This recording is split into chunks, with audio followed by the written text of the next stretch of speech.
Once more, as of right now, there are no ships at the port of Seattle that are now bursting, both at the port where they anticipate a 10 to 20% decrease in the volume of cargo that arrives, which might affect jobs as well as store shelves, and music customers. More than 2.7 million jobs in the United States and around the world, including 1.1 million in California alone, are currently under jeopardy.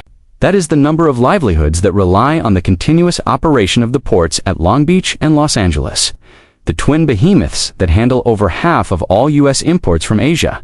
However, those ports are in difficulty right now. The amount of cargo traffic has decreased by 35% in just 2 years. The fact that a ship departed China on its way to Los Angeles for 12 straight hours without carrying any cargo is even more concerning. A quiet disturbance that hasn't been observed in more than 5 years, not even during COA's peak of 19. This problem extends beyond the supply chain. It directly affects your wages, Amazon delivery, and supermarket pricing. Ships from China that lack shelves will become less frequent, as 41 are anticipated. Prices will rise. Additionally, the alleged trade truce with China is turning out to be too little, too late. Due to a port system that is breaking down, the U.S. economy is currently preparing for a wave of inflation, goods shortages, and job uncertainty. The situation at the busiest port in America is getting worse every day. Cargo traffic at the port of Los Angeles has decreased by an estimated 32 to 35% over the last 2 weeks, a degree of disruption not seen since the height of the COVID-19 outbreak.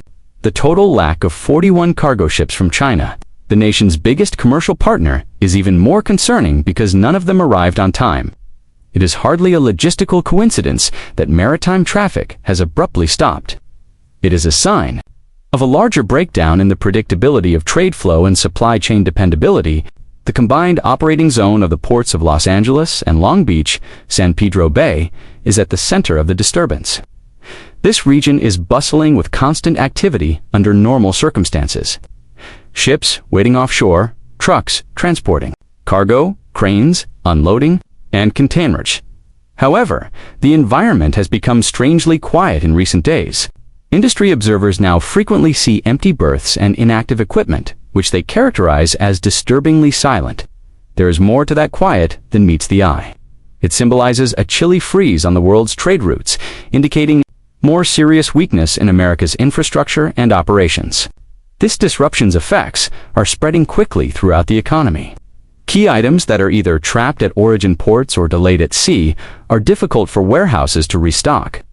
Retailers already experience product shortages, which result in shorter shelves and delayed restocks, especially in industries that depend on just-in-time supply methods.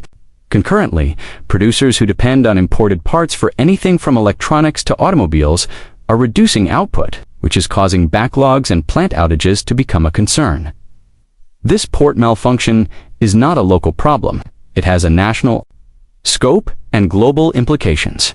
The impact is being felt from coast to coast as empty containers jam domestic terminals and products pile up overseas. In addition to scarcity, rising transportation, warehousing, and insurance costs are also contributing to the start of an increase in consumer prices.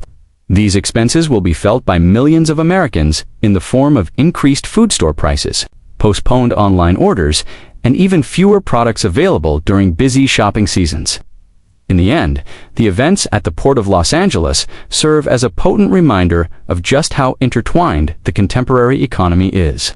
Everything from IT giants in Texas to tiny enterprises in Ohio can be paralyzed by a single significant slowdown at one point in the chain. This logistical bottleneck might develop into a long-term structural catastrophe that would change how affordably commodities are transported across borders and into American homes. If policymakers do not act quickly to stabilize trade flow.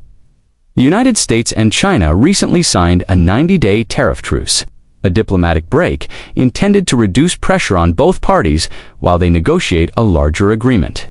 In an attempt to diffuse the escalating trade and tensions, on paper, the action indicated a desire to restore international markets and stabilize relations. However, in reality, its influence has been negligible.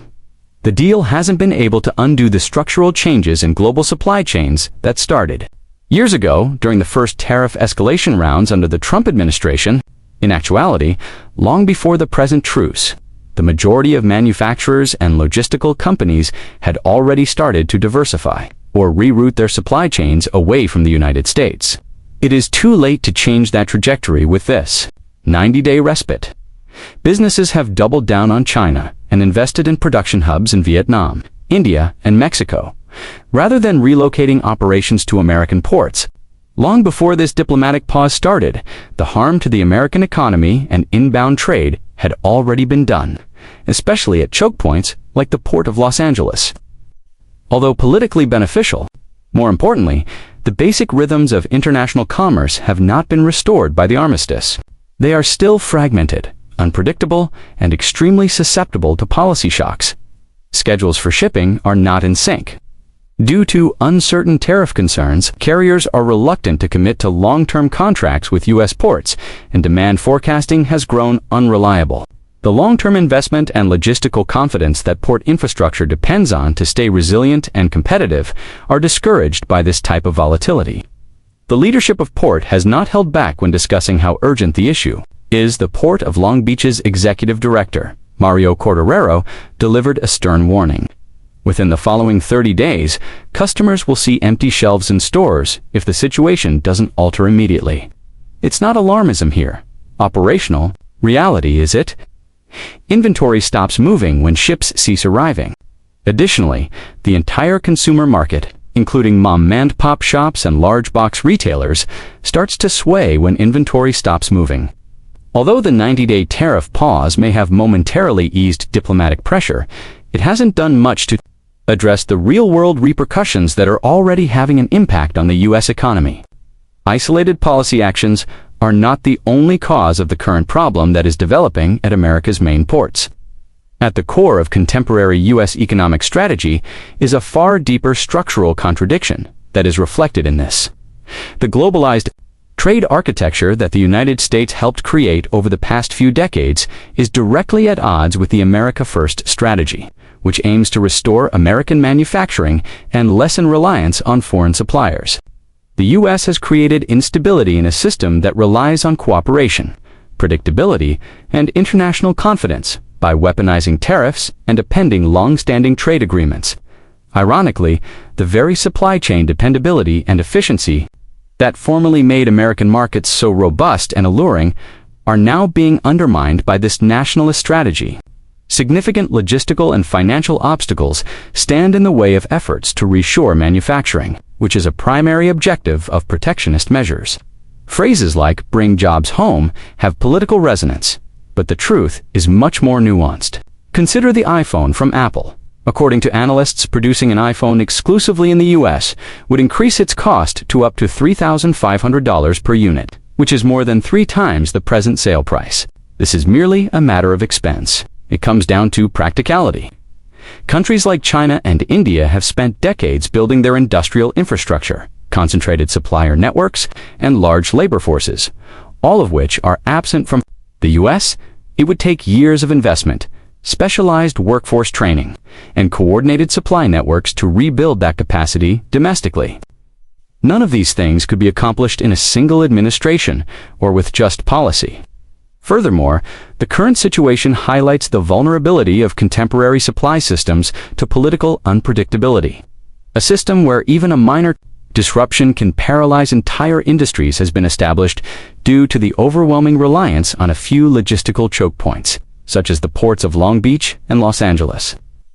Retailers are not the only ones who suffer when cargo volumes fall by 35% in a few weeks, or when 41 ships do not arrive on time. Production is